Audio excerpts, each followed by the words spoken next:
Coming up. Listen up, ladies. If you're having a baby and it's after January 2025 and you're going on California maternity leave, number one, you're probably going to be making more on your maternity leave than the gals who were pregnant in 2024.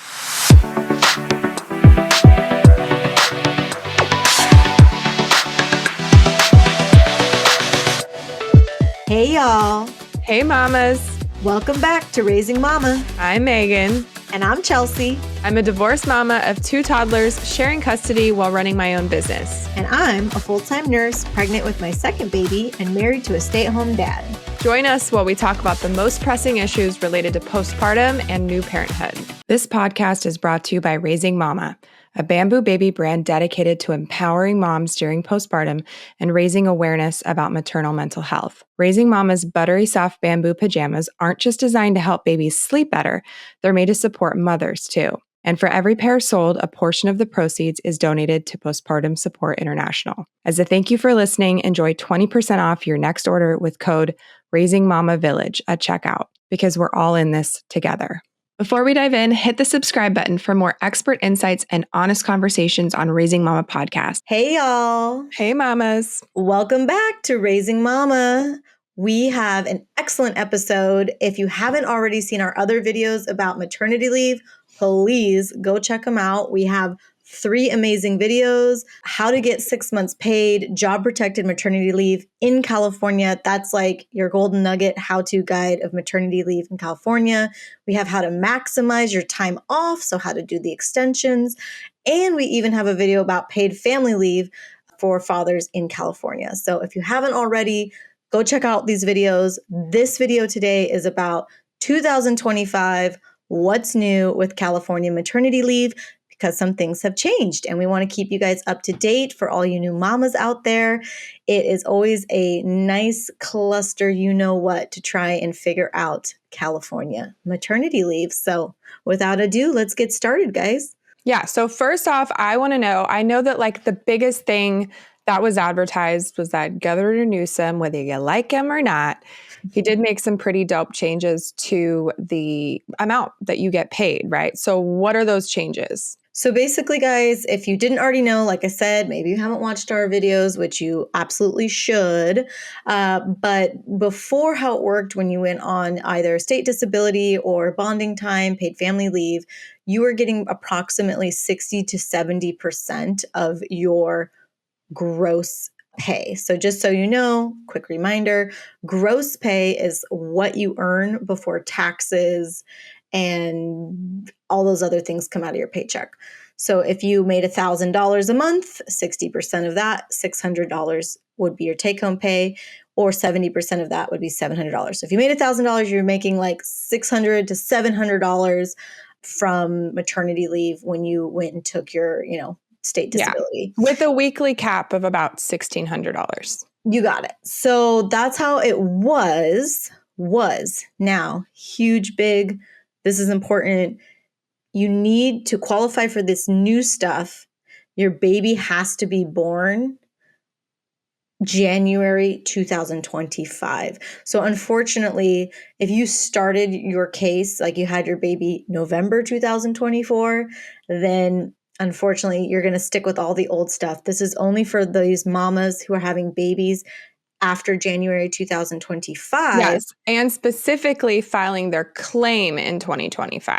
Exactly. So if you filed either your pregnancy disability claim or your PFL claim in 2024, this will not apply to you. But if you're newly pregnant or you have been pregnant, it's okay if you got pregnant in 2024. You just haven't had filed any kind of claim with EDD yet, then all of this stuff will apply to you, which is great. So now instead of, say, getting that $600, $700, this is now what is different. And it's pretty awesome. So let's say you make anywhere between $3,000 to $62,025 a year. That's your annual gross pay. This is before taxes, before your health insurance, before your union dues, all that. If that's what you were making, they're going to give you 90% of your weekly wages. So again, instead of, oh, I make $1,000 a month, I'm probably going to get somewhere between 600 and 700. You're looking at making 900. So that means more money for the people who have an annual income. I'll give you the specific numbers, 2,890 to $62,025.60 a year. So that is one of the greatest perks, is that they are giving you a higher percentage of your gross pay when you go on state disability and paid family leave. The other big one that's pretty cool is, let's say you make more than $80,000 a year. So they used to do it where they would put you, remember, between 60 and 70. And usually the higher the amount of money you made, the lower percentage they charge you. So if you made over $80,000 a year, you were going towards the 60% end of things. Now, no matter what, if you make over $80,000, you're going to get 70% of your gross pay. So that's really, really great. So let's say if you made $100,000 a year with the 2024 benefits, you would be taking 60% of that, which is $60,000. And then you divide that, by month to figure out your monthly take home from disability. Now, if you made $100,000, no matter what, boom, they're going to give you 70% of that, which is $70,000. Divide that by 12 months, and now that's your monthly take home from state disability. So, long story short, people, more money. In California, if your baby's born after January, you are going to be taking home more money. Now, I did want to just put a couple of things. You do have to make up to $1,199.96 annually to qualify for these benefits. If you make less than that, you won't get anything. And if you say make roughly $3,000 or less, you're only going to get about $50 every, pay period. So for the most part, these laws are really for people who earn, and again, this is your annual gross pay, somewhere between over $3,000 to $62,000. That's who gets the hugest benefit. Like, pretty much, you're most likely going to make more on maternity leave than you make at your work if your annual gross pay is $3,000 to $60,000. And then if you make more than $80,000, hey, the good news is you still get a little bonus there too, because normally they would give it to you at 60%. Now they give it to you at 70%. That was a lot of math. Yeah. And keep in mind, like, this comes up a lot in the comments on our videos, but there is a weekly maximum. They raise it every year just for inflation. So it's still, your max is $1,681. So yeah, if you are a millionaire, you're not going to get more than that. So let's say you made more than 80,000. Let's say you made $8 million. They're not going to pay you 70% of $8 million. They figure you've got it. So they will pay you up to 70% or the maximum weekly allowance, which I think was 1,682. Is that what you said? 1,681. Yeah. Yeah. Okay, cool. Okay. So this is lesser known. This is a lesser known update for 2025. And I really like this one because when we came out with these videos and these reels about California mat leave, a lot of people were telling us stories about how their employer forced them to take their PTO before they could start their PFL. And that pissed me off. And it's just like such an unfair thing. Mm-hmm. But one update is that in September of 2024, so I'm just going to like read this article to you because I think that the information in this article is so important and it gives a ton of info. So the article is it's on a website called littler.com.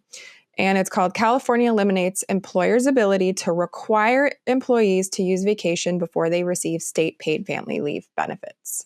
So on September 29th, 2024, California's governor signed into law AB 2123. So starting January 1st, which already started, this bill will eliminate employers' ability to require employees to use up to 2 weeks of company-provided vacation before they start receiving paid family leave insurance benefits paid by the state. It represents the latest piecemeal change California has made to its PFL program in recent years, following prior amendments that removed the ceiling on taxable wages for employee contribution purposes, increased the monetary benefits an individual might receive, and extended from 6 to 8 weeks the amount of time PFL benefits might be available. So they made all of these changes recently, but this is another one. So employers can no longer force you to take this PFL. All right, we're going to pause the show for just a minute because I want to share something personal with you. After having my first baby, I felt completely unprepared for how challenging postpartum life would be. I quickly realized that society just doesn't give moms the support we deserve. That's why I created Raising Mama, to make those early days just a little bit easier. Raising Mama pajamas are made from the softest bamboo fabric, engineered with micro gaps to help babies sleep better and give mamas a much needed boost. The prints feature uplifting messages like, "Mama, I wished for you," and "It's okay to ask for help." Phrases that are meant to prevent those negative thought cycles that so many of us struggle with during postpartum. And because you're a listener of this podcast, I want to give you a special 20% off with the code Raising Mama Village. Plus, every time you buy a pair, we donate $1 to Postpartum Support International to support maternal mental health. Thank you for being a part of this journey with us. Now let's get back to the show. Now, one question that the article answers is why would employers even require 2 weeks of vacation before an employee can receive benefits? Why were companies even doing this in the first place? And this is the part that kind of pisses you off, right? So for some employers, there could be perceived benefits to requiring employees to use up to 2 weeks of vacation before they could begin collecting the PFL benefits.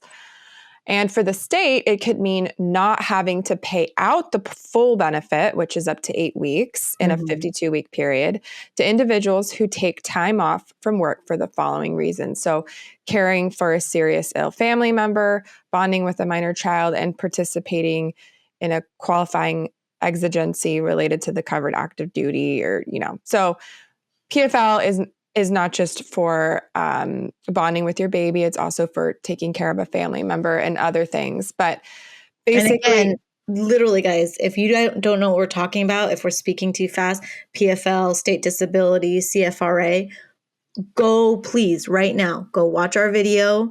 We in depth explain all these very confusing terms and what they mean. It's super duper duper helpful. The link is right below. Yeah, we make it easy to understand. So basically, not every need for leave will require 8 weeks off work. So if the person has to use company provided vacation for up to 2 weeks, it eliminates the state's need to pay for the benefits during those 2 weeks. So the state's getting this benefit because employers were allowed to force people to use their PTO, and then the state's basically getting a break. Yep. And in some instances, of course, you might not need more than 2 weeks off. So that completely relieves the state from giving you any benefits at all. Right. Because let's say your mother, she broke her leg. And so you needed to take care of your sickly mother and need to take time off work. And you wanted to use this disability benefit. And if the doctor's note only says, oh, well, she only needs 3 weeks of care. And then your employer's okay, so you got to take 2 weeks of your vacation. Well, then you're only using 1 week of the state's benefit. And that's how the state is not paying for the full 3 weeks. They're making you pay all your vacation first and your company. It's totally effed. Yeah. So now the other reason why employers like this is because if they can require you to take this PTO before you receive the state benefits, it helps reduce the odds that down the road, there's going to be a dispute where shortly after you return to work, you decide to take your PTO. So they're basically ensuring that once you're back to work and you can't get that PTO, which really is not fair. So here's something else that's interesting. Although removing the ability to require employees to use up to 2 weeks of vacation before they receive California PFL benefits might appear like an option that's being taken away from employers, the change might also present new opportunities for employers. For example, during a covered absence, both the FMLA and CFRA, FMLA is like this federal law about taking time off to care for a family member, and CFRA is the California version. So both of these require employers to maintain the same level of employee benefits. So they can't pull your benefits when you're taking this time off, particularly your health insurance, right? Because if you're pregnant, you're using your health insurance to like cover the birth and care afterwards. But if employees contribute to those benefits, both laws also allow employers to require employees to continue making contributions to sustain coverage. So that's another thing we talk about is like, you know, when you take the time off, they're forced to keep giving you your health insurance, but they're not forced to continue paying for that health insurance. So, you know, if you pay a portion of it, then when you get back to work or before you leave, or maybe even while you're gone, they're still going to be like billing you for that. Mm-hmm. And if they force you to take the PTO first, they can take that out of your PTO. But with the disability benefits, they can't take that out of your disability benefits because that check's coming from the state. It's not coming from the employer. Your employer are not they're not paying these wage replacement benefits. They're coming directly from the state. But one thing you can do, and that they can still do, is that some people use PTO to supplement the state benefit. So if the state benefit isn't like fully paying your paycheck and like you need your full paycheck, you can use like, you know, 2 hours a day or 1 hour a day of your PTO, and employers can still take your benefits out of that. So it's just like there's like new things that they can do to figure this stuff out. But it's something worth mentioning because that's another common thing that pops up is people are like, well, you know, I didn't know that my employer, like I got back to work and they charged me this huge bill for all of my health insurance. So we advise and have always advised to calculate that amount, talk to your employer about it before you take the leave, map out a plan with them so that you don't get stuck with a bill. And if you come back and they make you pay it all up front, because that's just how they do it, make sure that you budget for it. Because that's what happened to me. I was paying around like $500, $550 for my family in health insurance. And of course, I did 6 months of maternity leave. And I don't know why since I wasn't getting a paycheck, the $550 wasn't coming out of my paycheck. So when I came back and I got my first paycheck, they deducted $3,000 from it because it was all the back pay of the health insurance that I was receiving but not paying for. So it was like really alarming. You know, basically my first few paychecks were like $0. So it's definitely one of those things where you want to know, again, if you could just use your PTO to pay off that balance, that would be way easier. And now you can do that because they're not forcing you to use it all up front. Yeah. When I was an employer, because we weren't like a huge company, we were only 30 people and not that many of them were women, let alone like women having babies. But we would just talk to the person and be like, how do you want to do this? So I feel like the smaller company that you're at, the less of like rigid, you know, rules and restrictions they're going to have regarding this payback. So it's definitely worth bringing up so you at least like know how it's going to happen. Of course, they also might forget because the way that, Yeah, especially smaller companies, the way that the premiums are taken out is they just get like a monthly bill and they pay it. And so if they forget that they're not like deducting it from your paycheck, then you know it is what it is. But I wouldn't recommend banking on that happening because if they remember later, you could still get get stuck with like that big bill. Yeah. So basically, listen up, ladies. If you're having a baby and it's after January 2025 and you're going on California maternity leave, number one, you're probably going to be making more on your maternity leave than the gals who were pregnant in 2024. And in addition to that, you do not have to use your PTO. You do not have to use it. So you can use it however you want. If you want to back pay your health insurance, if you want to subsidize your income while you're on maternity leave, those are the two biggest changes that happened this year. And we always just want to keep you guys abreast with the most information possible because bonding and having that time with your baby is invaluable. So if you can get a little bit of assistance to make that season of your life better, we want to be here for it.